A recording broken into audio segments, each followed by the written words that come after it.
deux oreilles presque pareilles, mes deux épaules, c'est encore drôle, et deux bras... Mes invités sont des femmes extraordinaires.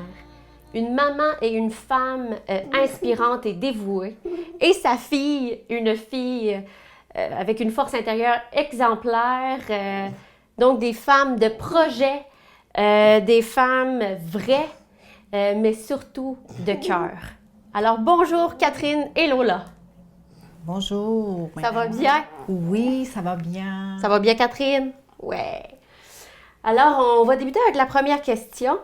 J'aimerais ça avoir un résumé de l'histoire de Catherine. Catherine est née prématurément à 26 semaines, fait que son développement a été correct jusqu'à 16 mois. Puis, à 16 mois, elle a pogné un virus, puis elle a tout perdu ses acquisitions. Marcher, parler, elle mangeait seule, elle a tout perdu ça.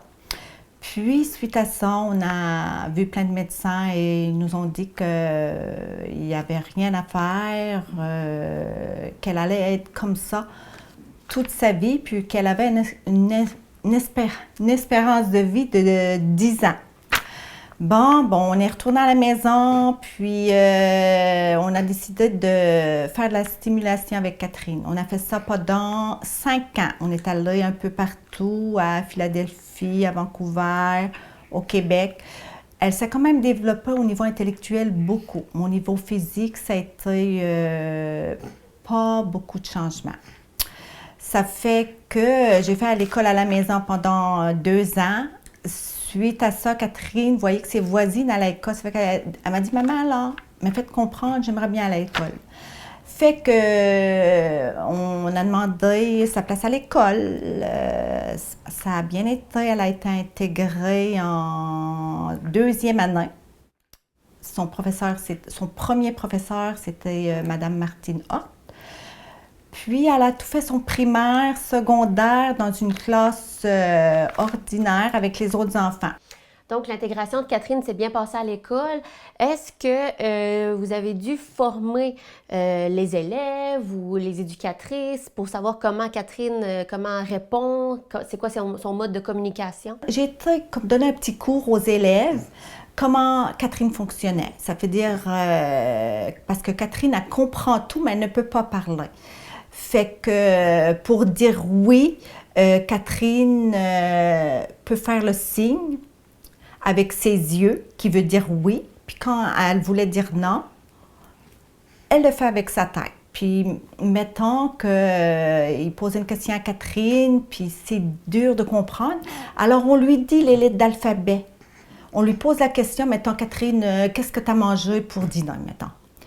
Fait qu'on pose les lettres de l'alphabet, on dit les lettres de l'alphabet, A, B, C, D, puis quand ça arrive à la lettre, Catherine cligne des yeux.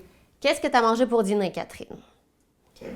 Là, ça fait qu'on dit A, B, C, D, E, F, G, H, I, J, K, L, M, N, O, P, Q, R, S, S.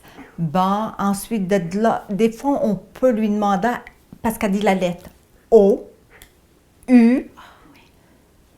Ensuite, quand on ne sait pas trop, on dit A, B, C, D, E, F, G, H, I, J, K, L, M, N, O, P, P, E. Bon, ça veut dire de la soupe. Ça fait que n'importe qui pouvait comprendre Catherine parce qu'elle est capable de lire et d'écrire.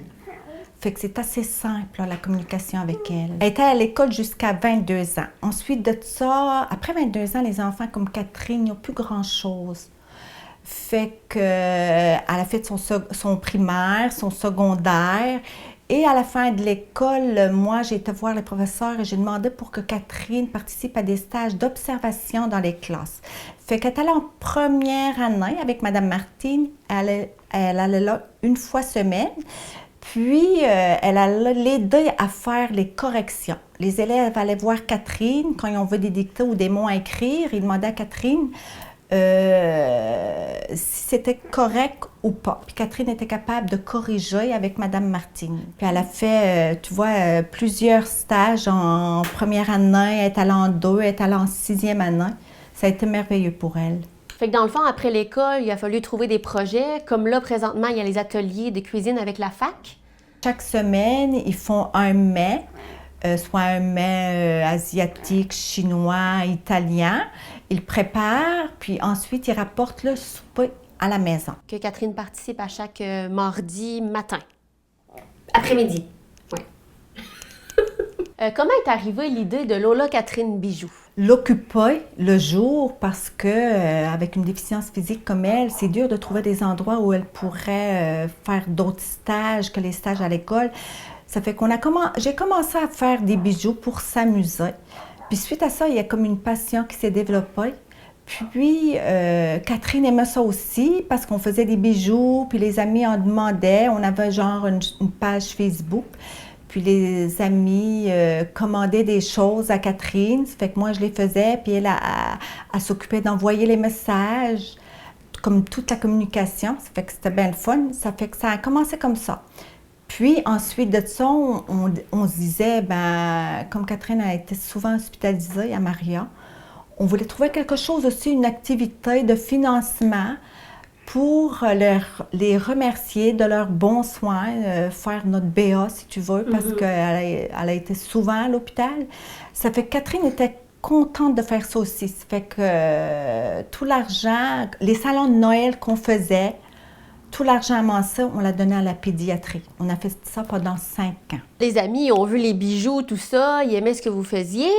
Après ça, tout le monde, on en a parlé, du bouche à oreille, ça l'a grossi.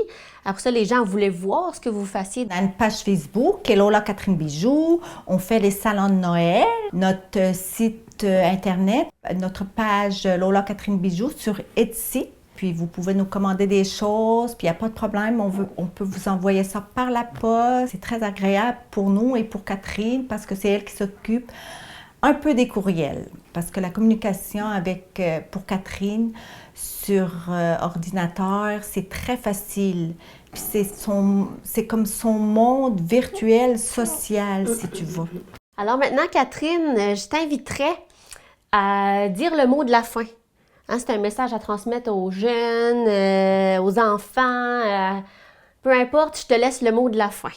Donc pour le mot de la fin, je t'inviterais, Catherine, à l'écrire avec ton ordinateur puis ton pointeur. Es-tu d'accord avec ça?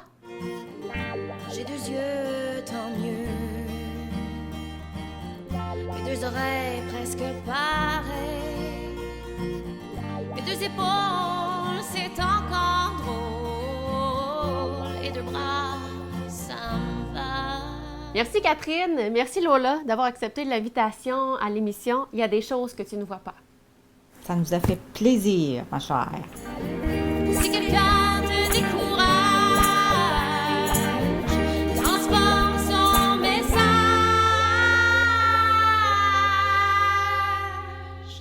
C'est ce que ferait un vieux sage. Il te dirait: il y a des choses qu'il ne voit pas en toi.